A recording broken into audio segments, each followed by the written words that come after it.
Everyone, this is Pastor Bobby Rydell from Sound of Heaven Church, and as you can see over my shoulder, we got quite a few tables, about 6 or 7 different tables here in Wellwood Avenue in Lindenhurst, Long Island, New York. And all day, we've been here for about 4.5 hours so far. People have been coming from the really bad housing that is actually on that side, which is near the water here in Lindenhurst. People have lost their homes, their electricity, a whole bunch of other stuff that you need, just your basics to live.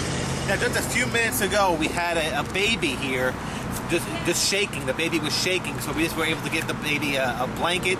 We have some hot food that's being delivered from members of Sound of Heaven and other people in the community, and we're actually being asked to go in other different places. So this is what we mean when we say we need to go into all the world and preach the gospel through giving and through supplying the needs and remembering to feed the hungry and take care of the naked and clothe them.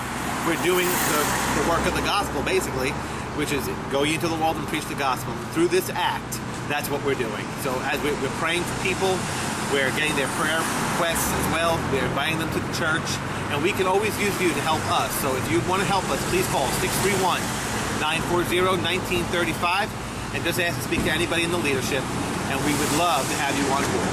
Thank you, and we hope to see you guys soon.